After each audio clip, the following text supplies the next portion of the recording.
आतंकवादी तहव्वुर राणा को एनआईए की स्पेशल कोर्ट में पेश किया गया है। कड़ी सुरक्षा के बीच अब से कुछ ही देर पहले उसे लाया गया है और अब उसे कोर्ट में पेश किया गया है। जिरह हो रही है। बहुत ही महत्वपूर्ण और अहम खबर आपको बता दें, मुंबई आतंकी हमले का मास्टरमाइंड तहव्वुर राणा तिहाड़ के हाई सिक्योरिटी सेल में रहेगा। लेकिन आपको बता दें कि 30 दिन की हिरासत की मांग एनआईए की तरफ से की जा सकती है। ये जानकारी मिल रही है। जानकारी है कि कड़ी सुरक्षा के बीच अब से बस कुछ ही देर पहले उसे कोर्ट में पेश किया गया है।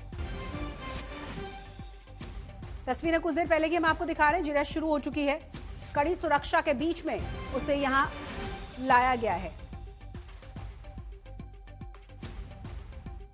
ज्यादा जानकारी के साथ हमारे संवाददाता संजय शर्मा और जितेंद्र बहादुर दोनों ही जुड़ गए हैं। संजय, सबसे पहले बताइए कि कितनी देर पहले पेश किया गया है और क्या जानकारी और मिल पा रही है इससे जुड़ी हुई? सबसे पहले तो मैं बताऊं कि इन कैमरा प्रोसीडिंग चल रही है कोर्ट परिसर में। किसी को भी अंदर घुसने की इजाजत नहीं है। वैसे भी आज महावीर जयंती की छुट्टी थी, लेकिन दोपहर तक तो रिपोर्टर्स आते जाते रहे, अपने सूत्रों से कुछ चीजें तलाशते रहे। लेकिन तीसरे पहर के बाद पूरे कोर्ट परिसर को खाली करा लिया गया और रिपोर्टरों को खास तौर से वहां से बाहर निकाला गया और ये कहा गया कि पूरे इलाके को कॉम्बिंग कर दी गई, यानी पूरे इलाके को सैनिटाइज कर दिया गया है। और उसके साथ ही जैसे उसे पेश किया गया है तहव्वुर राणा को, तहव्वुर राणा के वकील वहां पर मौजूद है, जो उन्हें वकील मुहैया कराया गया है पीयूष सचदेवा। और उधर एनआईए की टीम को लीड कर रहे हैं सीनियर एडवोकेट दयान कृष्णन ने वहां पर इन कैमरा प्रोसीडिंग के दौरान जज चंद्रदेव सिंह जो एनआईए के स्पेशल जज हैं, उनके सामने रिमांड का नोट रखा है, जिस रिमांड नोट में ये सारी जानकारी रहती है कि आखिर किन धाराओं के तहत मुकदमा दर्ज किया, किन धाराओं के तहत उन्हें गिरफ्तार किया गया है और कितने दिनों की कस्टडी चाहिए, सबूत क्या क्या है, कहां कहां जाना है, कहां कहां लेकर जाना है तहव्वुर राणा को, उन तमाम चीजों की तफसील रहती है। 30 दिनों की मैक्सिमम कस्टडी, 90 दिनों के अंदर 30 दिनों की कस्टडी एनआईए ले सकती है। लेकिन कभी भी ऐसा नहीं होता कि 30 दिनों की कस्टडी सारी एक साथ मांगी जाए और एक साथ दे भी दी जाए। ऐसा कभी नहीं होता है। ये ऐसा एक कुदरत भी ये कहती है कि अगर हम आपके पेट में खाने के लिए जगह है तो उसमें आपको 3/4 आप खा सकते हैं और आधे से कम थोड़ा उसे आप खाली रखते हैं। पेट्रोल की टंकी अगर वाहन में रहती है तो उसमें भी 3/4 से ज्यादा पेट्रोल नहीं भरते। कुछ वैसा ही यहां भी होता है कि 30 दिनों का है, लेकिन मुझे लग रहा है कि 15 दिनों की कस्टडी की मांग कर सकती है एनआईए, जिसमें से 7 या 10 दिन की कस्टडी इनको मिल सकती है, क्योंकि कई चरणों में, कई फेज वाइज होती है। पहले चरण में जो जानकारी मिलती है उससे हो सकता है कुछ और लोगों की बात हो, कुछ और लोगों के नाम सामने आए जिनसे तहव्वुर राणा को शायद मिलवाना पड़े, आमना सामना कराना पड़े, उसके लिए फिर कस्टडी की जरूरत पड़ेगी। तो बहुत ये ऐसा धन है जिसे बहुत मुट्ठी बांध कर खर्च किया जाता है ताकि बहुत ज्यादा टाइम मिले और अगर कोई नई चीज, नई जानकारी, नया तथ्य आ जाए तो उसकी तस्दीक कराने के लिए उसे बाहर निकाला जा सके, ले जाया जा सके कस्टडी में लेकर। तो ऐसे में मुझे लग रहा है कि आज 7 से 10 दिन की कस्टडी मिल सकती है। इन जज साहब के बारे में ऐसा लोगों में मशहूर है कि ये 5 दिन से ज्यादा की कस्टडी नहीं देते हैं, लेकिन ये एनआईए का मामला है, बड़ा मामला है, इसमें उनको भी पता है कि मामला कितना गंभीर है। तो 7 से 10 दिन की कस्टडी मिलने के आसार मुझे लग रहे हैं। संजय, आप बने रहे हमारे साथ। जितेंद्र बहादुर भी हमारे साथ लगातार बने हुए। जितेंद्र, सुरक्षा के बारे में समझना चाहेंगे। कड़ी सुरक्षा में ले जाया गया है और वैसे भी हम देख रहे हैं कि किस तरीके से राजनीति, फांसी की मांग तमाम लोगों की तरफ से की जा रही है। किस तरह के इंतजामात यहाँ पर किए गए हैं? और देखिए, पटियाला हाउस कोर्ट में पेश किया गया है तहव्वुर राणा को और वहां पर जो प्रोसीडिंग्स है वो चल रही है। लेकिन इस बीच में आपको बता दें कि एनआईए हेडक्वार्टर के बाहर भी इस वक्त गतिविधियां काफी तेज हो गई हैं और आप देखिए कि यहां पर अधिकारियों की जो टीम है वो आना शुरू हो चुकी है। जो लोग एयरपोर्ट पहुंचे थे उसके बाद अब ये लोग सीधे यहां पर एनआईए हेडक्वार्टर की तरफ जा रहे हैं। यहां पर सुरक्षा के कड़े इंतजाम किए गए हैं। दिल्ली पुलिस के जवान यहां पर अलग अलग जगहों पर 3 स्तरीय बैरिकेडिंग बनाई गई है। जो ये सामने का रास्ता आता है ये सीधे रास्ता लोधी रोड से इधर सीजीओ कॉम्प्लेक्स की तरफ आता है। इस पूरे रास्ते को यहां पर बैरिकेड किया गया है और यहां पर अभी कोई आ जा नहीं सकता। सिर्फ और सिर्फ एनआईए के अधिकारी या फिर दिल्ली पुलिस के अधिकारी ही इस पूरे इलाके में आ जा सकते हैं। तो सुबह से ही ये यहाँ पर बड़ी गहमा-गहमी चल रही, लेकिन अब कोर्ट में जब तहूर राणा को पेश किया गया है उसके बाद वहां से एनआईए को पुलिस कस्टडी मिलेगी, रिमांड पर एनआईए लेगी और उसके बाद यहीं एनआईए हेडक्वार्टर में लाया जाएगा, जहां पर उससे पूछताछ की जाएगी। सूत्र बताते हैं कि एनआईए ने इसके लिए एक विशेष टीम भी गठित की है जो कि इनसे पूछताछ करेगी और उनके पास तमाम सवालात होंगे जिनके जो तहूर राणा से पूछताछ एनआईए की टीम करेगी। तो इस तरीके की तैयारी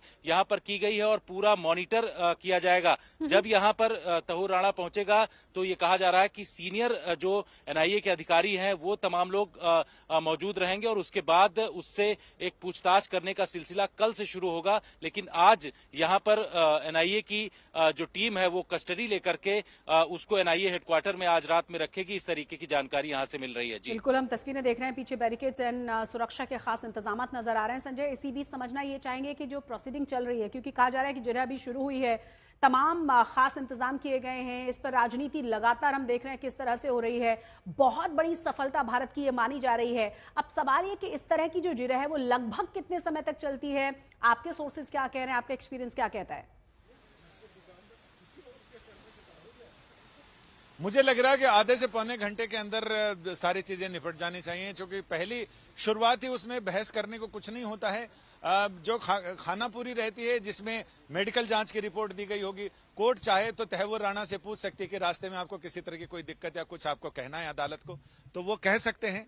और उसमें लंबी चौड़ी बहस की जरूरत पड़ती नहीं है। पहली सुनवाई में ये सारे रिमांड नोट और मेडिकल रिपोर्ट वो सारी अदालत सरसरी तौर पर देख लेती है और फिर अदालत उनसे ये पूछती है कि आखिर आपको कितने दिनों की कस्टडी चाहिए और क्यों चाहिए, उस बीच आप क्या टास्क पूरे करना चाहते हैं।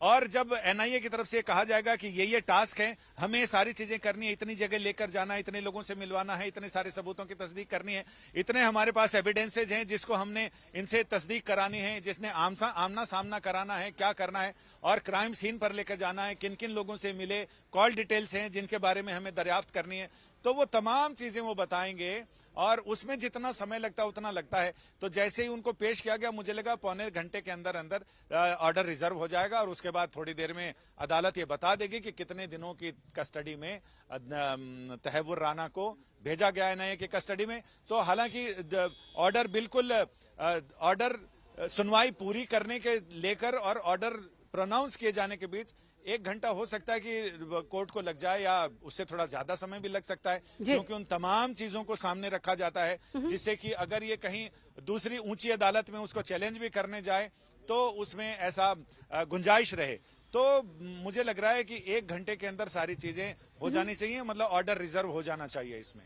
बिल्कुल संजय, बने रहे आप हमारे साथ। जितेंद्र, एक और चीज समझना चाहेंगे कि क्या ये साफ हो पाया है कि जब एनआईए को रिमांड मिल जाएगी तो तहव्वुर राणा को रखा कहां जाएगा?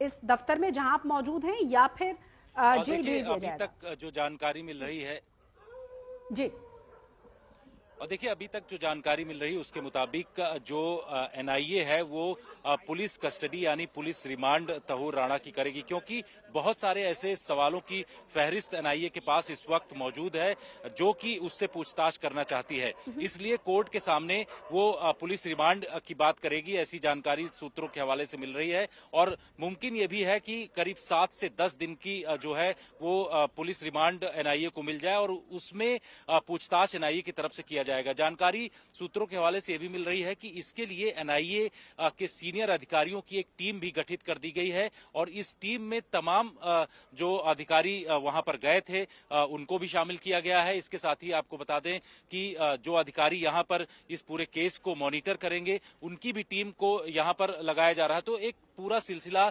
चलेगा और इसमें वो तमाम खुलासे होंगे जो तहूर राणा अब तक छिपाता आया है, क्योंकि तहूर राणा एक ऐसी कड़ी है जिसके जरिए वो जानकारियां मिलेंगी कि पाकिस्तानी खुफिया एजेंसी आईएसआई, इसके साथ ही जो पाक आर्मी है वो किस तरीके से 26/11 हमले में इन्वॉल्व रही है। तो इन तमाम चीजों को देखते हुए एनआईए जो है एक बड़ी अपनी सवालों की लिस्ट तैयार कर रही है और उसके बाद इससे बड़े स्तर पर पूछताछ करेगी। लेकिन ग्राउंड जीरो पर इस वक्त की सिचुएशन आपको बता दें कि यहाँ पर जो पैरामिलिट्री फोर्सेस के जवान हैं उनको यहाँ पर तैनात किया गया। और आप देखिए कि भारी संख्या में यहाँ करीब करीब एक कंपनी के आसपास जो है वो पैरामिलिट्री फोर्स के जवान लगाए गए हैं, जो दिल्ली पुलिस के यहाँ पर लॉ एंड ऑर्डर में उनके साथ काम करते हैं। तो ये देखिए पूरी ये जो लाइन है वो आगे की तरफ जो बैरिकेडिंग लगाई गई है उसके आगे से इनको यहाँ पर लाया गया है। साथ ही ये पता चल रहा है कि अब से कुछ देर बाद जैसे ही कोर्ट की प्रोसीडिंग खत्म होगी और उसके बाद इन लोगों को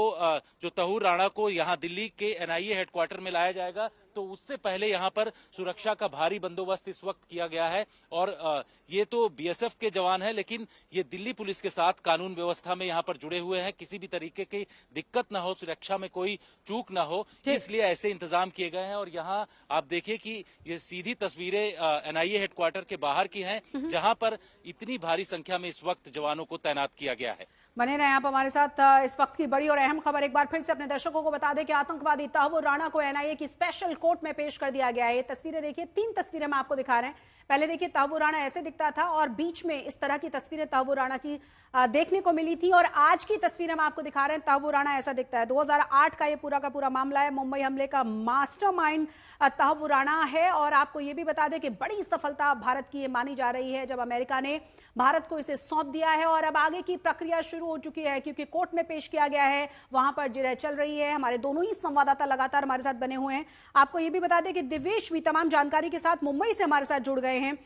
दिवेश, किस तरह की जानकारी? और हमने देखा है कि मुंबई में, मतलब महाराष्ट्र में, एक के बाद एक तमाम तरह के बयान सामने आए। बार बार कहा गया कि आप आतंकी अजमल आमिर कसाब की तरह बिरयानी मत खिलाइएगा, इस बार फांसी दीजिए, जल्दी से जल्दी कार्रवाई कीजिए, जिससे कि जिन लोगों ने जो देश ने जाबाज ऑफिसर्स को खोया है, जिन लोगों ने अपनों को खोया है, उनके मन को थोड़ी शांति मिले। जी बिल्कुल, 166 लोग मारे गए, 238 लोग जख्मी हुए। और इसी जख्म को मुंबई के लोग भुला नहीं पा रहे हैं, इस विक्टिम्स भुला नहीं पा रहे हैं, जिन्होंने अपने परिजनों को खोया वो नहीं भुला पा रहे हैं। और हर कोई यही चाहता है कि तहव्वुर राणा को फांसी दी जाए, फास्ट ट्रैक कोर्ट में केस चलाया जाए और किसी तरीके की कोई फैसिलिटी ना दी जाए, कोई बिरयानी ना खिलाई जाए, किसी स्पेशल सेल में ना रखा जाए। आतंकवादी है, उसे आतंकवादी की तरह ट्रीट किया जाए और उसे सख्त से सख्त सजा दी जाए। यही मांग है सारे विक्टिम्स की, उन लोगों की जिन्होंने अपने परिजनों को खोया है।